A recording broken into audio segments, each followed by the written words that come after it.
Muchas gracias con todos. Disculpen que no tengo una presentación bonita, así colorida, pero he llegado anoche a las 4 de la mañana, he llegado de New Orleans, a Estados Unidos. Entonces, de todas maneras, estuve todo el camino en el avión preparando estas palabras que quiero compartir, ¿no? Para mí, personalmente, yo me expreso mejor con la palabra que con la imagen. Entonces, lo que quería decir es un poquito cómo hemos llegado a la tendencia a la que está introduciéndose la medicina actualmente, ¿no? Ustedes saben que hace varios miles de años todos los cazadores recolectores se curaban con raíces y con plantas, y pasaron unos cuantos miles de años y la gente empezó a tomar sentimientos religiosos y lo que era una raíz, una planta, ante Dios era algo insignificante, y se abandonaron las plantas porque Dios es mucho más fuerte, mucho más omnipotente para curar las enfermedades, y la gente se dedicaba a eso, a curar con fe, con oración y con rezos. Y pasaron varios miles de años más tarde y empezaron a considerar la oración y el rezo como una superstición. Y dijeron, no, hay que curarse con pastillas, con píldoras, esto es lo que va a curar a la gente. Y de esas pastillas hemos pasado a modernos fármacos que utilizamos, anticuerpos monoclonales, cortisonas bastante más efectivas, y hasta las quimioterapias y todo eso, y nos hemos dado cuenta que esto tiene un gran problema en la salud, y como pocos ignoran, la farmacología moderna trae grandes inconvenientes a la salud, y estamos regresando a las plantas. Entonces, esto es una tendencia en todo el mundo, y creo que en medicina no nos interesan las modas, nos interesan las tendencias hacia las cuales la sociedad se está dirigiendo, ¿no? Entonces, sin embargo, quiero hablar un poquito sobre lo que es la ciencia de la hoja de coca, para llegar a acercarnos un poco a la verdad. No digo decir la verdad, porque sería un poco soberbio asumir tener un conocimiento absoluto y veraz sobre la hoja de coca, pero sí podemos acercarnos un poquito, ¿no? Entonces, antes que nada, hay una, ¿cómo diríamos?, una máxima o un mandamiento que yo digo, que es: para conocer a la coca hay que masticarla. Entonces, los que están haciendo apuntes, por favor apunten: mordiéndola la conocerás, ¿ya? Y eso es algo muy importante que todos tenemos que tener presente, porque un conocimiento teórico es exactamente eso, es teórico. Saben que teoría quiere decir una visión de Dios, es un ángulo especial a algún conocimiento, pero el conocimiento profundo es cuando la mascas, cuando lo tienes, cuando lo entra en tus células, las sudas y las sueñas también, ¿no? Entonces, mordiéndola la conocerás. Depende mucho de cómo lo vayas a morder, cómo lo vayas a mascar. Igualito como si tú muerdes a una persona, vas a tener una respuesta muy variable dependiendo cómo y en qué contexto la muerdas, ¿no? Entonces, con la coca es igual, depende mucho cómo la vas a morder. No es que cualquiera viene y se la toma y ya me curé, ¿no? Porque depende mucho el contexto, ¿no? Y en eso podemos diferenciar las diferentes maneras de consumir la coca, que tenemos el chachar, el pichar y el acuyico. Yo sé que de repente los hermanos de Bolivia tienen una nomenclatura diferente, pero bueno, me limito acá al Perú. El chachar para nosotros está asociado a tener energía, a darnos fuerza. Lo usan la gente que anda en el bus para no quedarse dormido. Lo puede usar cualquier persona que quiera mantenerse en cualquier faena de campo, de trabajo, etcétera, ¿no? Y el pichar, por otro lado, quizá es un poquito diferente. Hay gente que picha y se va a la montaña a caminar y invoca un estado de conciencia más lúcido, más despierto, también con más energía. Conozco muchos artistas, escultores, pintores, músicos. Acá en el Perú es muy tradicional que los músicos, antes de empezar a hacer música, se ponen a mascar hojas de coca, y eso crea también sentimientos de fraternidad entre el grupo. Y quizás la forma más sacralizada es lo que llamamos el acuyico. Entonces el acuyico es una sacralización del espacio usando a la hoja de coca como herramienta, ¿no? Entonces es un círculo sagrado donde la gente reza y se dan buenos deseos entre el grupo, ¿no? Entonces, con la coca, individual o colectivamente, uno va analizando qué es lo que está en el corazón. Eso es lo que se da, digamos, tradicionalmente en esa ceremonia. Es una mirada introspectiva. Hay que acordar, los sabores tienen un efecto muy importante sobre la acción de la planta, y la coca es astringente y un poquito amarga. Todo lo que es astringente y amargo va a conducir la energía al interior. De igual manera, la persona, como ya han explicado antes los exponentes, te vuelves más silencioso, te vuelves más introspectivo, hablas menos y observas más. Entonces quizás ese es el segundo mandamiento con la coca. Su sabor amargo te va a trasladar al corazón, y eso es un poco el mensaje que trae la coca, o el vector de energía hacia donde dirige, es a una mirada contemplativa en todo el registro de emociones que tiene la persona, ¿no? Entonces eso es un proceso en el Ande se ha establecido, es una especie de proceso de purificación. Vas viendo todos los sentimientos, los deseos que hay ahí, y cuando empiezas a observar tu corazón, vas a ver que está lleno de ideas absurdas, de envidias, de celos, de arribismos, de competencias, de angustias y de ansiedades, y todo eso empiezas a soltarlo, ¿no? Entonces quizás la tercera máxima, o el tercer mandamiento, diría, para que anoten los que están anotando: con la coca la mente hace menos ruido y el corazón hace más música, ¿ya? Entonces te permite, y eso es lo que es esa mirada introspectiva que permite esto, ¿no? Entonces empiezas a observar que tu mente es insaciable, tiene ruidos, tiene defectos, y todo eso se va volviendo más conspicuo y lo vas soltando.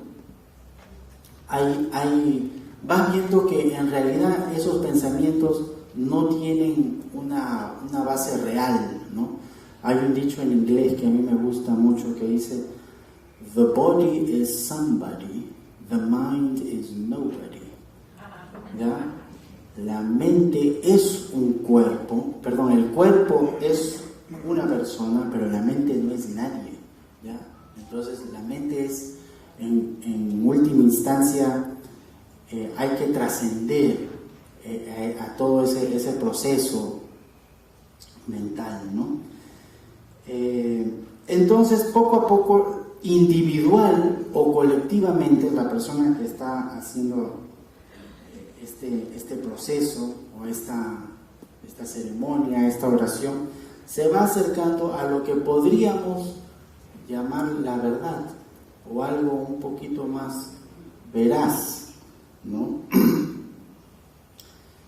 En la tradición andina se habla que distintas plantas están personificadas por una persona, ¿no? Y la hoja de coca está personificada por una anciana muy severa, muy implacable y muy frontal, que te dice tus verdades frontalmente, ¿ya? Y eso es lo que llaman en el Ande la filosofía, que a mí me gusta mucho y que trato de practicar, la filosofía del Chai Yin Chai. eso es eso. ¿Ya? Ese es un mantra andino que también pueden anotar las personas interesadas. Ver las cosas tal como son, ¿ya?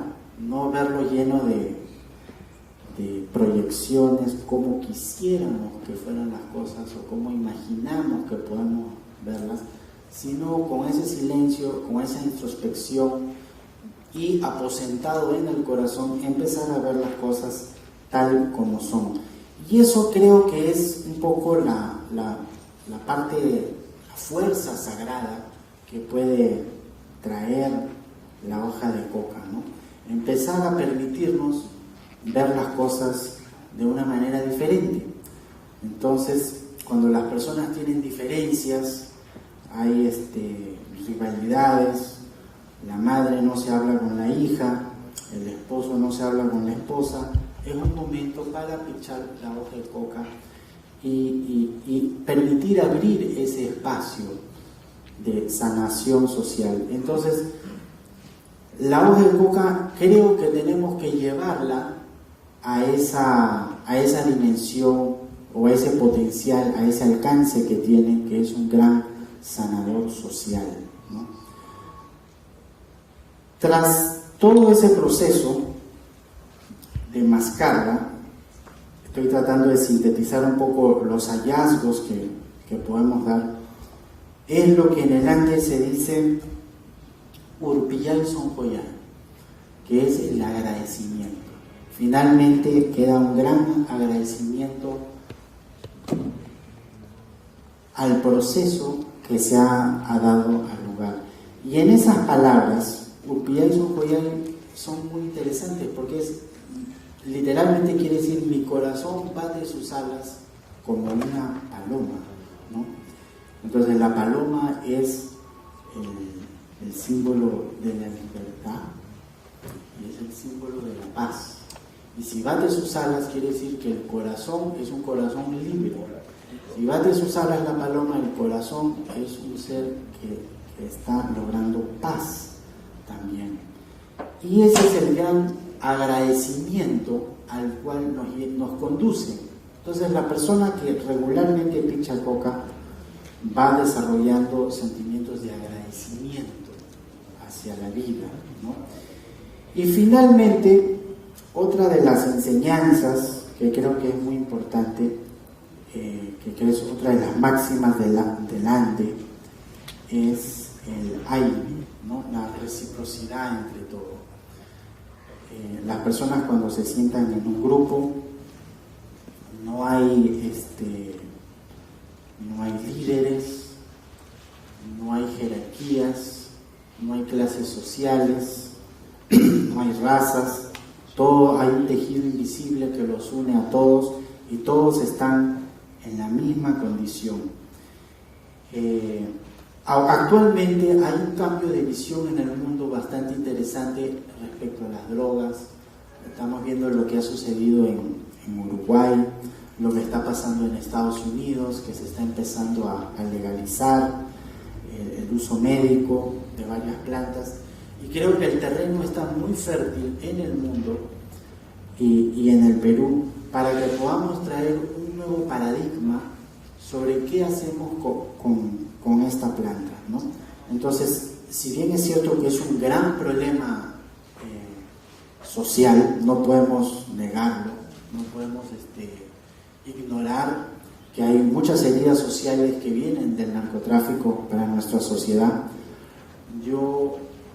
Me parece que la coca puede llegar a jugar un rol activo para resolver estos mismos problemas que padecemos, ¿no?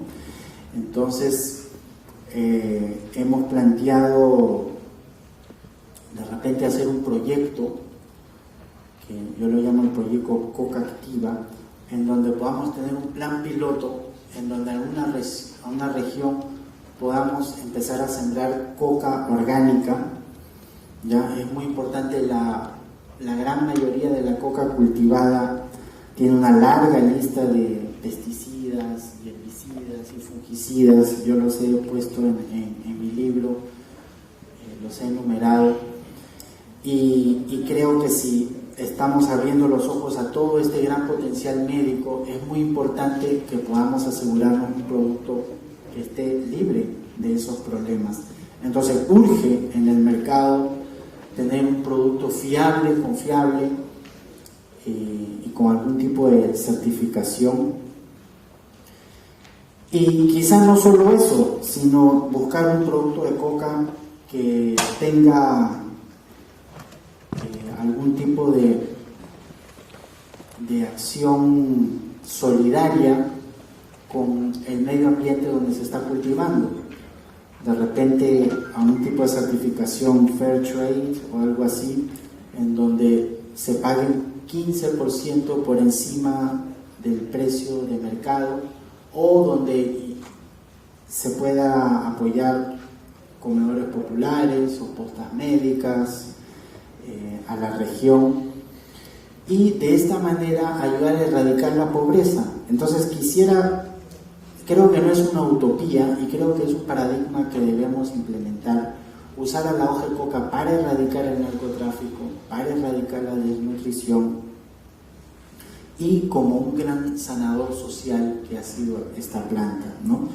Entonces, si ahora más o menos un 25 o 20% del consumo es para uso tradicional, quizás si nosotros implementamos este proyecto en distintas regiones como un plan piloto y va creciendo la idea, podamos aumentar hasta un 40% o 30% en un plazo de 10 años, algo así, de consumo tradicional de la hoja de coca, ¿no? Entonces esto es un poco, creo, el desafío que tenemos ahorita. Tenemos varias cosas que afrontar: desnutrición, narcotráfico y pobreza. Y en este contexto sería bueno que cuando empiece a llegar un poquito, a llover el dinero de la hoja de coca orgánica, que los primeros en mojarse sean las zonas más pobres, más afectadas, ¿no? Bueno, eso es un poco el contexto tradicional, social. Voy a hablar un poquito de lo que es la ciencia, está en el libro, pero he querido expresar estas cosas que son un poquito más personales, quizás, y son más difíciles de comprender que los datos técnicos. Pero de todas maneras quiero señalar 4 cositas sobre la hoja de coca que creo que es muy importante subrayar. Primero, es un importante inhibidor de la reabsorción de la dopamina, ¿ya? Entonces, la dopamina queda mucho más tiempo en el espacio sináptico, y la coca inhibe que se reabsorba. Quiere decir que esa coca va a estar, esa dopamina en el cerebro va a estar mucho más activa. La deficiencia de dopamina en el lóbulo frontal del cerebro está asociado a la depresión. La falta de dopamina en la sustancia negra está asociado al Parkinson, ¿ya? Y el exceso de dopamina en cierta zona del cerebro está asociado a la esquizofrenia. Entonces, como un antidepresivo, sabemos que tiene un gran uso tradicional. Muchas personas manifiestan que tienen muy buen resultado con esto. Lo he visto con innumerables pacientes. Como Parkinson, también he visto personas que toman levodopa y que tenían los tremores cada 10 horas o cada 8 horas, y tenían que tomar la pastilla de levodopa, de dopamina, pero si parejamente van consumiendo hoja de coca, eso se extiende 2-3 horas más sin tremores, ¿no? Entonces igual tenían que tomar la pastilla, pero digamos logran extender el número de horas libres de tremores cuando lo usan con la coca.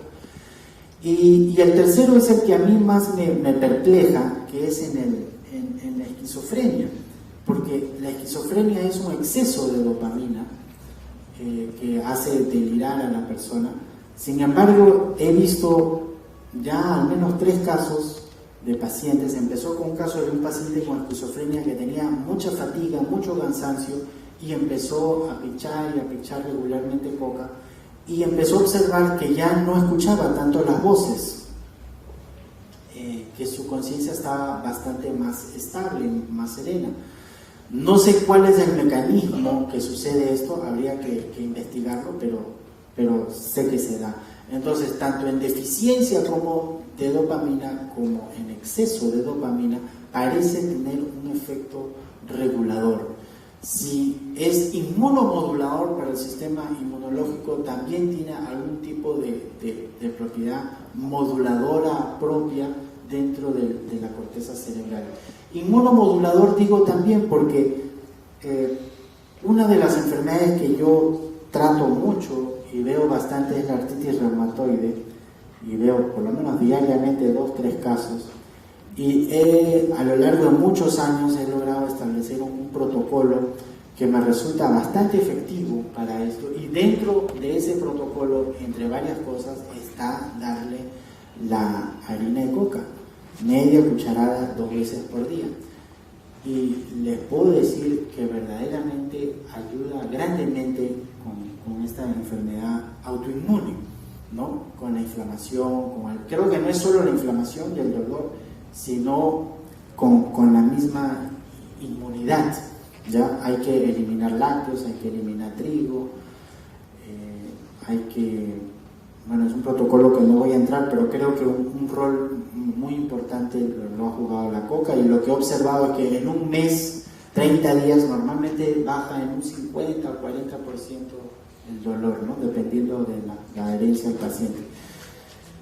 Entonces, el otro punto es como antidiabético. Creo que hemos tenido bastantes exposiciones sobre esto, bastante evidencia.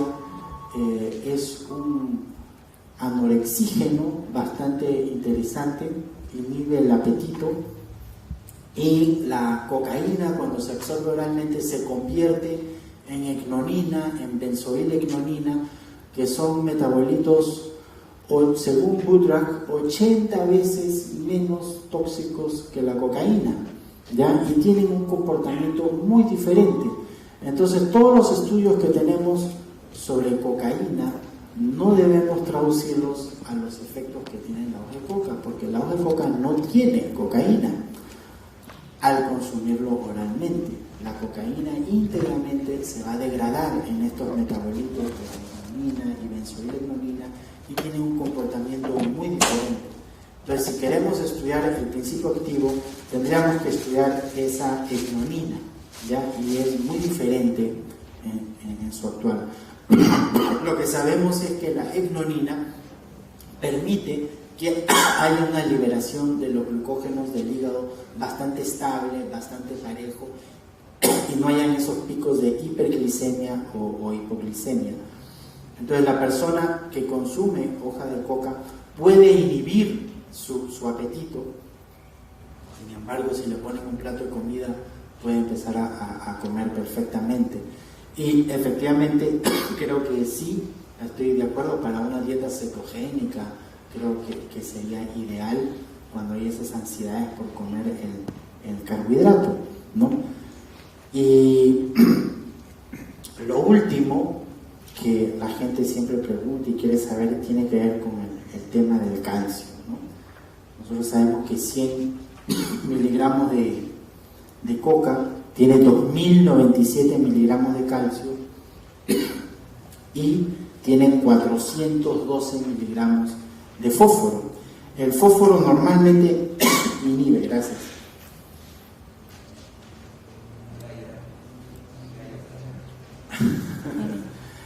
El fósforo normalmente inhibe la absorción del calcio, y tiene que haber una proporción por lo menos de 2:1 entre calcio y fósforo, y de esos 2097 miligramos de calcio que tiene la coca, tan solo tiene 400. Entonces, ahí tenemos 1600 miligramos de calcio plenamente disponibles para absorción.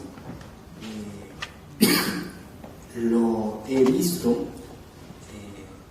que es bastante bueno para pacientes con osteoporosis, sobre todo cuando se combina con magnesio y con sílice vegetal. Bueno, eso es un poquito lo que quería compartir, y lo importante es que al final de todas estas charlas que quede bien abierta esa invitación a mascar la hoja de coca para curarnos individual y colectivamente y medicinalmente también. Muchísimas gracias.